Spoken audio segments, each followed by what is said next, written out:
Hello, everyone, and welcome to Rethinking the Horse Business 2020. This is our special summer update. My name is Elizabeth McMillan. I'm the editor and founder of Equestrian Professional, the horse business site.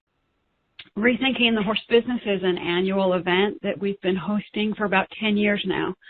I think over that, I believe the first time we hosted it was maybe 2008, 2009 during the global economic crisis. Anyway, its purpose is to provide horse professionals, meaning horse trainers, breeders, instructors, professional riders, stable managers, and equine assisted activities and therapy business owners, or CEOs typically in that case, nonprofit businesses, with relevant information to help you better navigate the current business climate and to anticipate changes in the upcoming business climate so that you can respond proactively. We realize that everyone's business is unique, so a quick disclaimer: the information presented tonight should not be intended as personal business advice, but it's information to provide you with a big picture view of what's going on in around the horse business. And for tonight's presentation, some of the things that are happening due to the COVID-19 pandemic. So tonight what I'm going to do is I'm going to take you through some mainstream business indicators, and then we're going to look at some horse industry highlights, things that are happening in the horse industry, some results of some sales, things like that happen annually, and compare them to some past years just to kind of get a foothold of where we were at the beginning of the year and where we are now. Then we're going to go over some results from our horse business survey.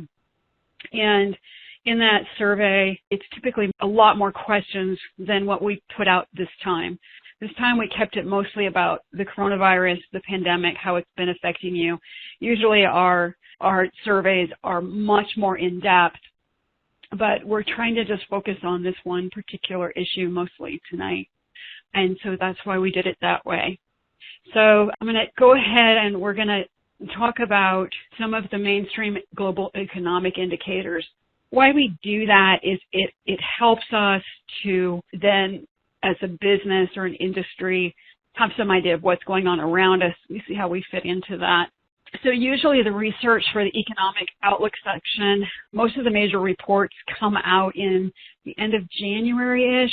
And so usually I do this presentation in February, but this year what happened was some of the indicators came out, but with the pandemic emerging, there were a lot of changes happening. So the information I've gathered for you tonight is going to catch you up on some of that information. And when we go through this, we look at global growth, we look at GDP, we look at real estate, what the real estate market's doing. We look at, tonight we're going to look a little bit at employment. We look at the stock market. Some of the things that we've learned in years past, because we've been hosting this for so many years, is that there's a connection usually between GDP and the stock market and horse sales and how horse businesses are doing. And we've been doing this so long that we've run this survey every year too, that we've seen there's this connection with how businesses have been doing. Horse businesses have been doing. So we think this is relevant. And so you're going to get a little bit of an economics lesson tonight along with some of the horse industry stuff. Okay, so this is the growth projections from the International Monetary Fund, and it's looking at the global economy, advanced economies, and emerging markets and developing economies. This is looking at 2018, 2019, and 2020, as was forecast in January 21st of 2019. So you can see, and advanced economies are really what we're interested in. We're going to look at the USA specifically too in a moment, but why we look at advanced economies is that includes the United States, Canada, the European Union, Britain, United Kingdom. So it's economies like ours. So the prediction was for 2018 we had pretty good global growth, 2019 was going to decrease a little, and 2020 was going to decrease a little. So let's contrast that to what the International Monetary Fund or the IMF came up with about a week or two ago. And actually, let me just talk to you quickly about GDP. So gross domestic product tracks the health of a country's economy. It represents the value of all goods and services produced over a specific time period within a country's borders. So economists use GDP to determine whether an economy is growing or experiencing a recession. Investors use it typically to help them make investment decisions. For example, a bad economy typically means lower earnings and lower stock prices. The gross domestic product is the monetary value of all finished goods and services produced within a country's borders in a specific time period. So the GDP of a country is calculated by adding the following figures together: personal and public consumption, public and private investment, government spending, and exports less imports. It's also it's the percentage of growth over the previous sector.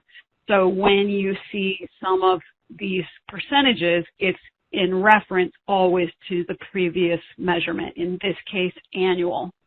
And in this next slide, annual. So what we can see now is that the International Monetary Fund, they updated this in April, and then they just updated it again, I believe, towards the end of June. Might have been the first week of July. Anyway, so when we look at this, what we see is that we had a projected growth of, I believe it was 1.7% in 2020. It now is negative 8%. The expectation is for it to grow in 2021. However, they are referring to this, the International Monetary Fund and others, as a crisis like no other. So they thought, and why it's been updated was that they thought we were going to have a little bit of a different recovery path, and it has been extended. We've been slower to rebound due to ongoing issues with getting the virus under control. So 2021, it's an estimate, but it's based on persistent social distancing in the second half of 2020. And so that there's less scarring to the economy. I know this is all cheerful stuff right now. Sorry, guys. This I hope will help put some things in perspective a little bit. This is the United States. And what you see in this graph is what the projected GDP was for the United States. And so it shows you this downward spike here this is the last decade, so that's 2008. And then it starts to come back up, little ups and downs, and then basically 2020 starts, it's lower, just like the global one predicted, but then it sort of levels out. Here's what it looks like now. So 2020, again, we see this big, steep drop in GDP. And then the projected is for it to come back up again in 2021 and then kind of level back out. And the reason why there's this big spike is because of the change from the previous quarter or the previous year.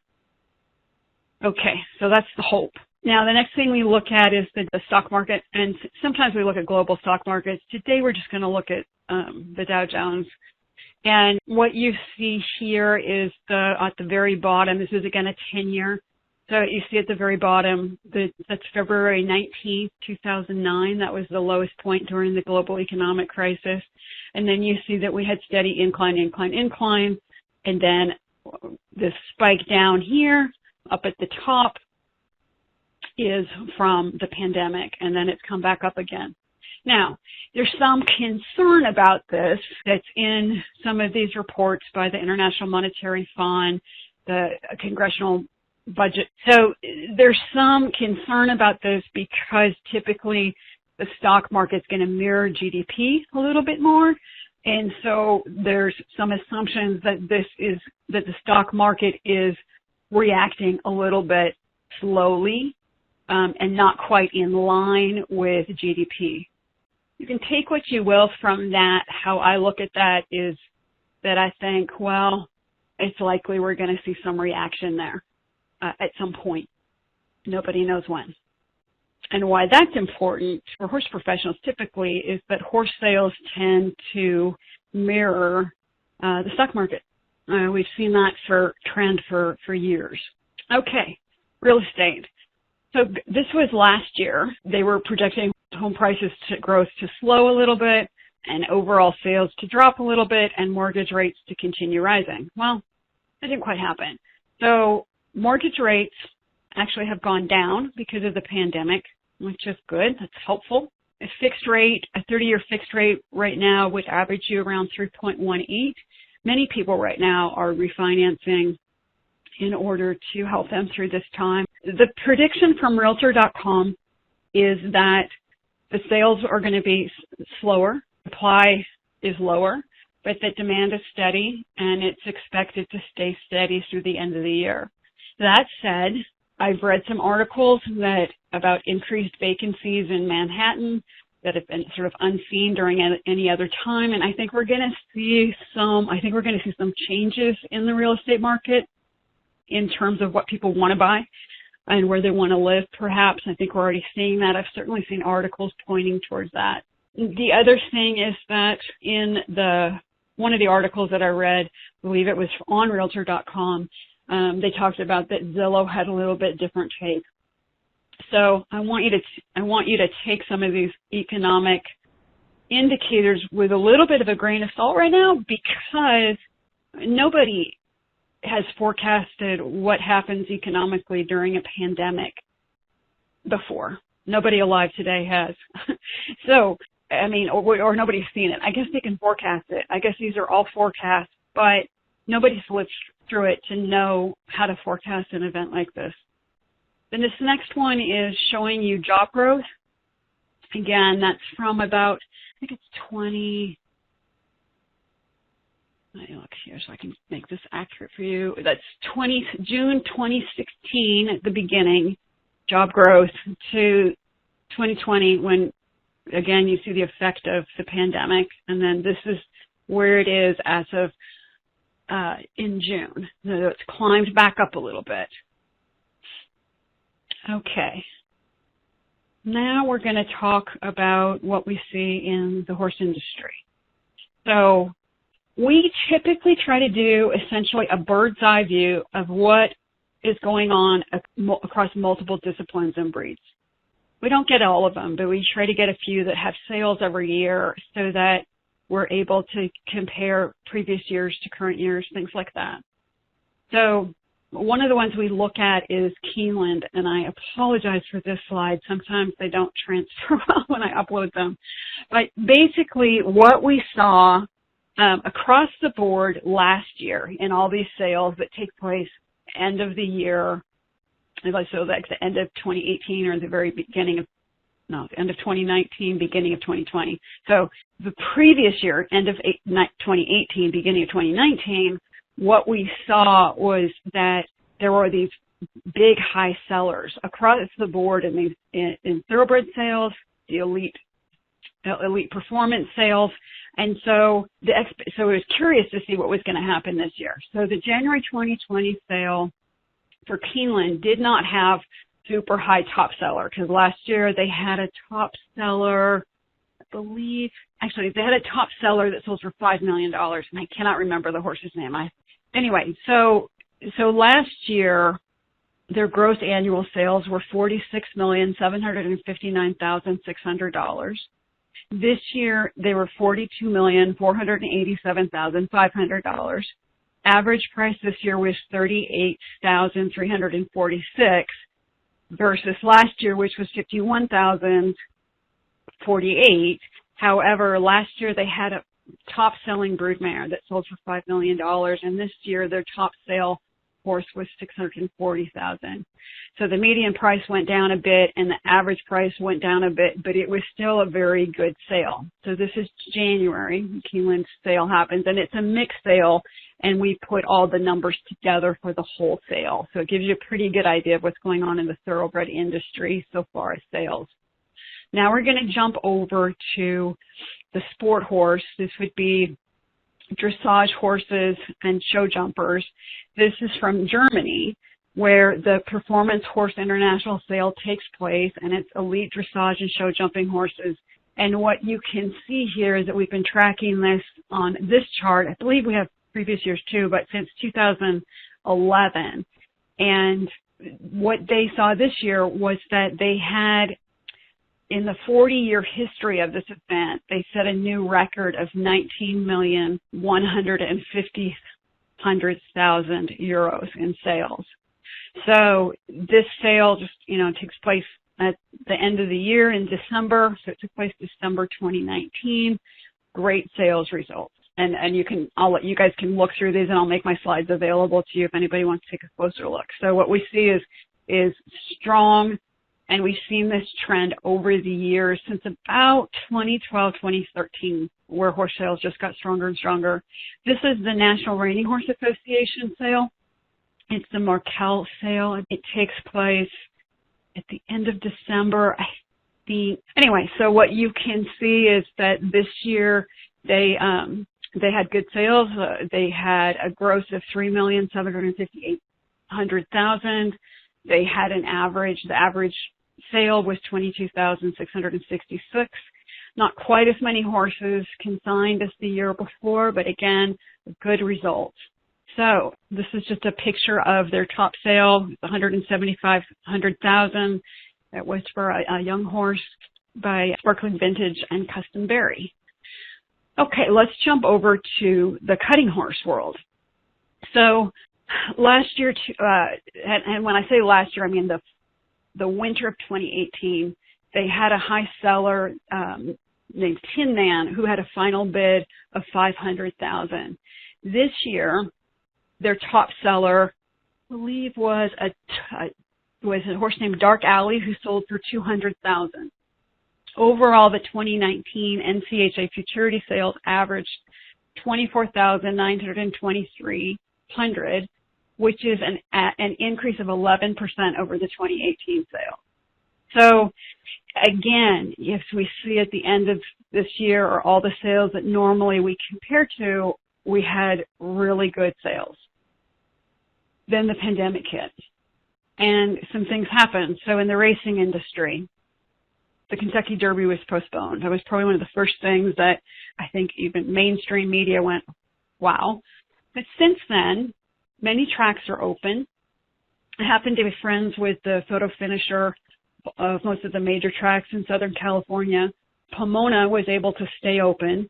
What they did was, of course, there's no spectators. They had masks for everybody, trainers, jockeys, exercise riders, everybody.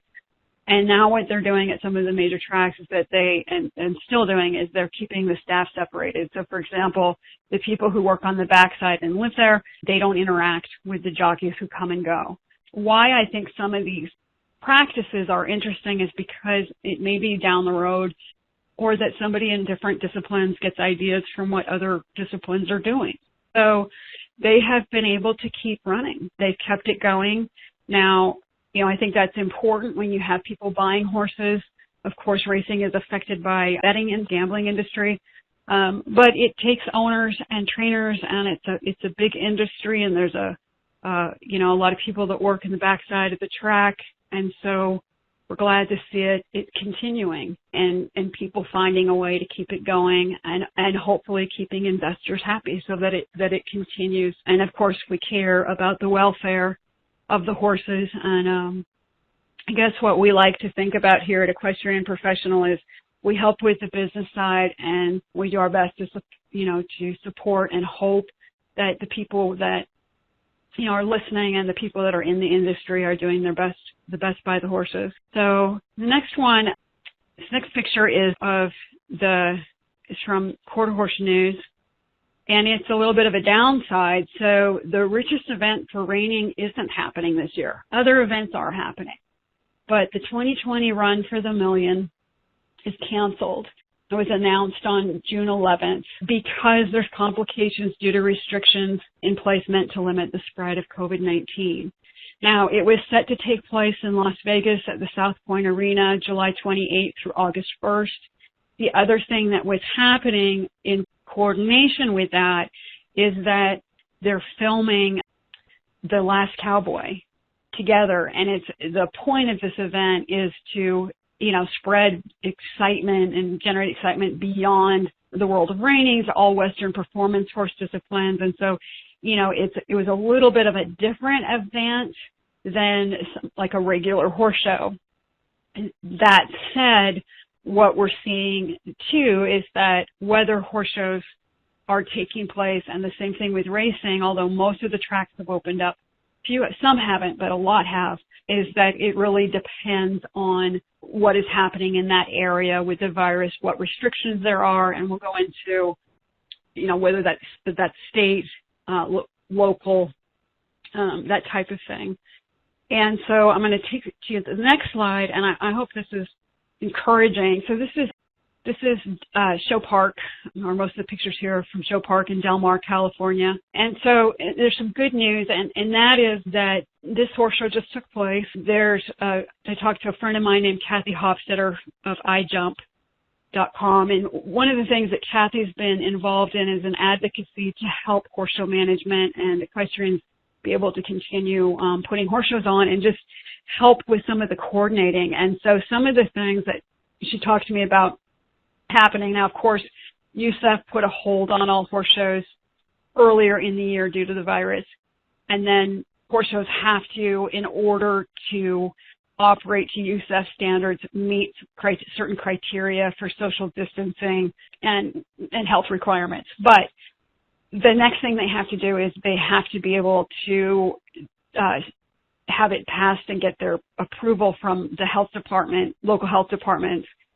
And sometimes that can be it has to do with what's going on in the state of whether events are permitted, whether the county and then local. So there's a lot of red tape. And clearly no spectators. Masks are required and social distancing is required. And I think one of the things to say here, and what these pictures are, is there's a little welcome back sign, and it just says, "We've missed you and thank you for your support." They've set up social distancing tables, which are quite nice, and they're doing a fantastic job of keeping everybody safe. You see there's somebody on the side disinfecting. The riders are masked. They don't have to wear masks in the ring or on their horses, but a lot of them are. And, I think our goal is to be able to keep the shows going because it helps our industry. And we're seeing that. I'm going to show you another way that people are, just kind of, I wanted to kind of, let me flip back a little bit to attendance. So the shows that have been open so far, if they're in areas where the states are allowing visitors from other parts of the states, they have had great attendance, a lot of people showing up, which is good. It means that our community of riders and equestrians want to be with their horses. They want to be competing. They want to be involved. I can't tell you how many posts I've seen on Facebook of people so glad to be back with their horses again and just getting some sense of normality from being at a show or being out at the barn or taking lessons. So the same is going on in the cutting horse world. Right now, the Summer Spectacular, the National Cutting Horse Association Summer Spectacular is taking place in Fort Worth, Texas. It's taking place at Will Rogers Stadium. Masks are required. And I wasn't able to gain access to their whole social distancing protocol. But the NCHA is outside of the United States Equestrian Federation, and so I thought that was interesting. Just to pull some information from some of these other events. Some local shows, or non-rated shows are taking place without, not the one slide I'm showing you, but without the same precautions. It just depends on of what area of the country people are in. I'm not going to share an opinion on that right now, but I may later. I am going to share it now. I believe it's really critical that we're able to conduct our sport as safely as possible. And so for me, wearing masks and doing things to where we don't have outbreaks at the shows is incredibly important. This next slide, moving on, is another thing that's been going on, which are online competitions. This is an online ranch trail class, and it costs $25 to enter. It's for Arabian horses, I believe. And the first part, the amateur rides, and the second part, the professional rides, and you essentially just set up this pattern in your own ring and film it, and that's how it's judged. Some of these things I think are really critical because the online things, because what I'm hearing is, you have people who are leasing horses who, if there's no horse shows, they don't want to keep their lease, but if there's something they can participate in, then they might hold on to that horse for a while. And also I think it just keeps people doing what they love and horses doing what they love. I believe that's pretty important. Okay, so another part of the industry that we work with are the equine-assisted activities and therapy sector. And so I didn't forget you guys. It's a pretty big part of the horse industry now. And they have quite different challenges than those of us who compete and ride performance horses or breed or things like that. Their businesses are pretty complex. They rely on a lot of different people, donors, volunteers, instructors, therapists. They tend to be high touch, to where people are, as shown in the picture, people are close to each other. And so some of these programs have been hit hard. And I'm going to just share a couple quotes from our survey because I'm able to separate it out by discipline and participation. So some of the feedback we got, here's a quote: "We have had to cut back on the number of participants we can serve due to limited availability of volunteers and state guidelines. 75% loss of income from no lessons or in-person therapy sessions. However, a couple pluses. Some people are starting new programs where participants can do groundwork with the horses instead of ride, and then that's not requiring quite as many additional sidewalkers and things like that. And veterans programs there's some reports that those are doing well." So, being horse folks and horse business people, we tend to find a way. And that's what we're seeing, and those are some of the results of our survey as well, which we're going to hop into right now. Okay. So, like I said, this is a shortened survey from what we usually ask, but one of the questions we ask is the horse business all you do? Or is it, yes, you do the horse business, but you also have additional income? No, I have a full-time job, or no, I have a part-time job. So you can say that the vast majority of the people who took our survey, the horse business is all that they do. This next slide is, do you have any employees? And as you can see, the vast majority, they're solopreneurs. Although the next highest category is for people who have 3 or more part-time employees, and then 3 or more full-time. It's pretty equal to 2 part-time and 1 part-time. So the next question we ask is, where do you stand in prevention? And so can't see the full question there, but I will tell you what they say. So one is, the bottom one is implementing, pretty much full-on social distancing, scheduling lessons, the whole magilla. The next one is social distancing and masks. The one closest to the top is making social distancing suggestions. And the very top one is not worried about it, no changes. So we can see that the majority of people who have barns are implementing at the highest level social distancing, masks, scheduling, and then social distancing and masks. Thank you all who are working hard to keep our sport safe. Next question is, are your clients supportive? And the good news there is yes. It's a resounding yes. You always wonder what's going to happen there. And so I think that's again, good news. Challenges. I'm just going to read. I went through, and I like to ask open-ended questions in our surveys, and that means that I have typically a lot of reading to do. But I like to do that because I think it gives us all a better feel for what's really going on. So I'm going to read some of these out loud, even though I know that you guys can read them. But the first one is challenges. So the first challenge is needing to keep abreast of local requirements as they change and have concise information, informative data on the spread or decline of cases nationally and locally. I agree, that's important. Another challenge is our greatest need as a nonprofit organization is funding. We are operating on our savings as well as a small PPP loan. We need sponsors for our annual golf scramble this fall. It's hard.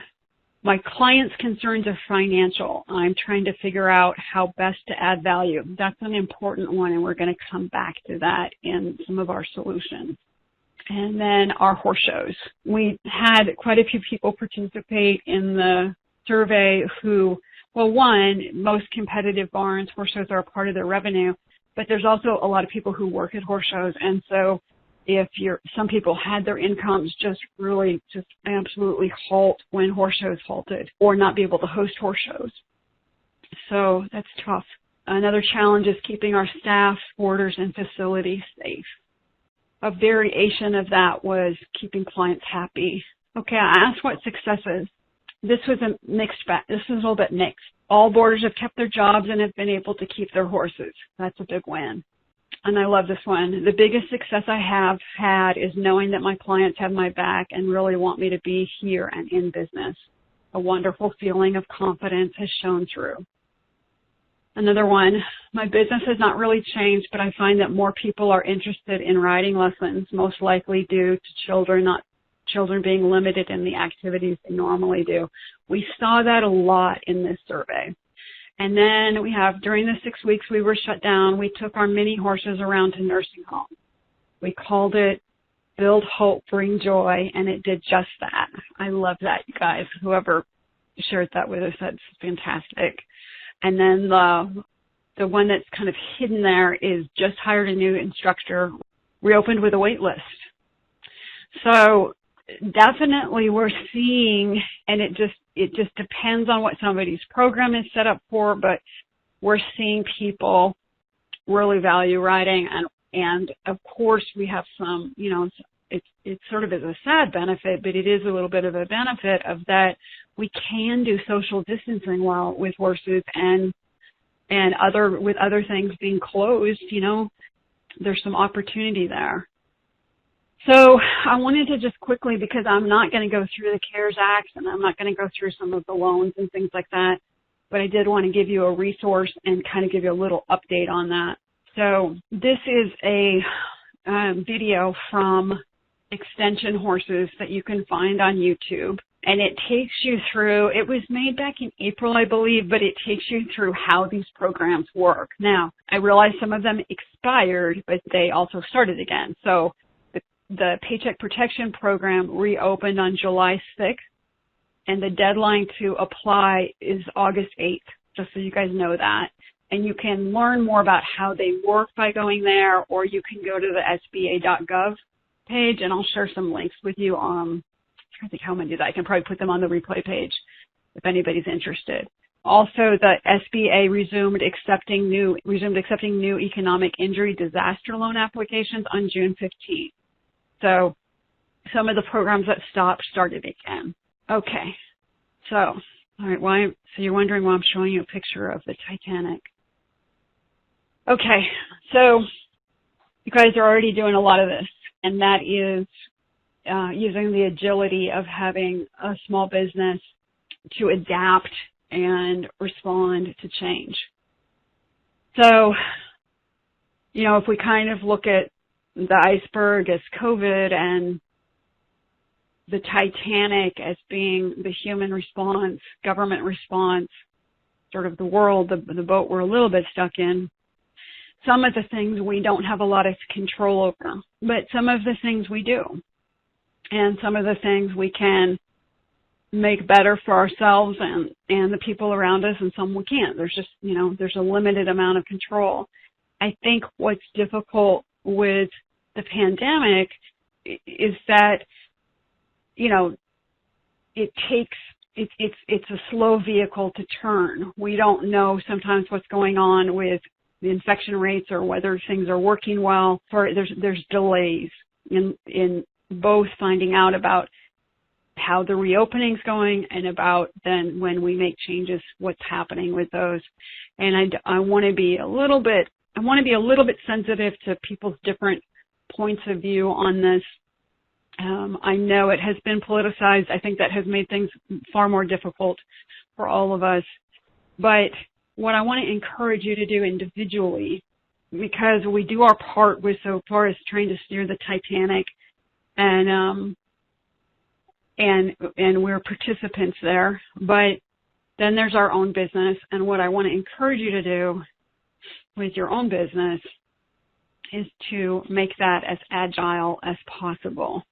And what agility looks like in a business, is very different than a boat like the Titanic. So the Titanic sunk, they believe now, because of something called fatal delay. It wasn't because the captain didn't know the iceberg was there. The captain knew it was there. He had time to turn the boat. He actually could have cleared the iceberg by turning the boat. But he paused because he wasn't sure if the stern or back of the boat would clear the iceberg when he turned it. And as he thought about that question, because he wasn't sure about the size of his boat and what his boat could do, the Titanic ran into iceberg, and the rest is history. So that is called fatal delay. And in order to avoid fatal delay, you can't control the iceberg, but you have to really know what your boat is capable of. And some of the things that you need to know about your horse business is where you are financially. You need to know how quickly it can turn. You're going to need to know about additional income streams, which ones make sense, being able to test them quickly on paper, understanding how to expand your value proposition, understanding how your business model may change or have been changed by adapting to the pandemic, looking at things like economic trends, kind of keeping an eye, so when you read headlines now, what I hope happens is that you think about some of the things we were talking about with GDP and the stock market, and that those are like early warning signs for you. Things are changing. Things typically, pandemic excluded, because that happened, that was like a big, hard, fast hit. But things typically, we start hearing them in headlines, they start changing a little bit further away from us before they come into the horse business and make changes within our businesses. So if you're alert and you know when you see a headline about economic growth or something like that, those are little warning signs, and they can help you to then make corrections sooner. And those are things that keep your business agile and hopefully able to navigate some difficult obstacles that I think we've got coming up and are in now. One of the things that we highly recommend is using a SWOT analysis right now. And if you go to our website and you click on free resources and you kind of scroll down through the newsletter section, I believe it's still up there. It's right now we made it to where it's accessible to everybody. If you roll your mouse down, and I'm going to talk a little bit about SWOT assessment so that you know why I think it's important. But if you scroll your mouse down, the one on our site, it'll give you cues about how to fill that out. So the strengths and weaknesses portion, those are internal. Those are things within your business. They include things like your expertise, your resources, your potential partners, things like that. Your financial wherewithal. Your weaknesses would be similar. Maybe your revenue just took a hit, or you have some aging horses, or a lease program that's not working well, or you're just really worn out in terms of energy. What's happening right now is most horse professionals are having to work harder than ever. The next part, your opportunities and threats, those are things that are happening outside of your business. And we're going to talk a little bit more about that, but I wrote an article not so long ago about really thinking about empathy as a tool, and we saw that, so right now people are wondering, what do they do with their kids? We don't even know. A lot of places people don't know if their kids are going to go back to school. So, there may be some opportunities there. We're certainly seeing from our survey results, people having an uptick in their lesson programs. So those are some of the things that you might put in your opportunity category. Threats might be things like, trying to keep the virus contained, government policies, things happening with the economy. Those are things that are happening outside your business that you may or may not have much control over. But you balancing out the threats, you have the opportunity section. I would encourage all of you to go through and do a SWOT analysis. Sometimes, and typically we're going to want people to do a little bit more, a few in-depth things on top of that when we work with our members or consulting clients, but it's a really great place to start.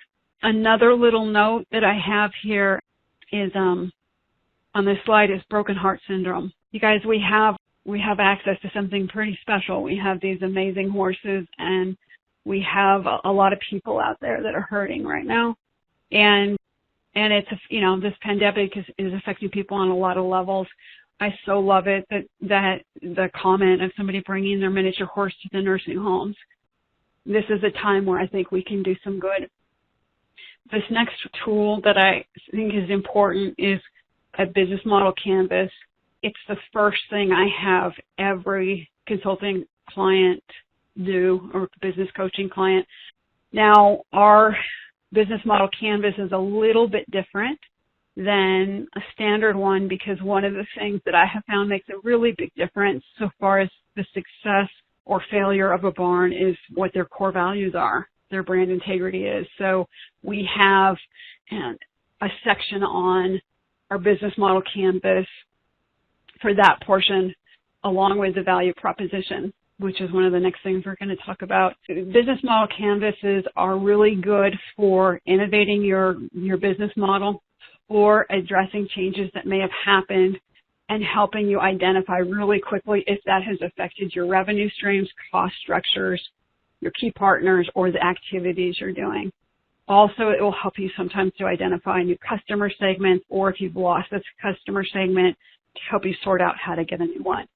We are also all about testing things on paper and really, running projections and things like that so that you can make informed decisions on paper before you try them out in your business. And then finally, before I open it up for some questions, one of the things that I think is going to be really important during this time is expanding your value points. Somebody brought that up in one of the comments of how do I keep providing value for my customers. I think some of the ways to do that is to take the time to really understand and examine all the ways that your customers are benefiting by doing business with you, or by riding horses or having horses in their lives. And I think that right now, some of the other things that I think are very important to people, besides getting to participate in the sport they love or with an animal that they love, but is being in environments that they trust.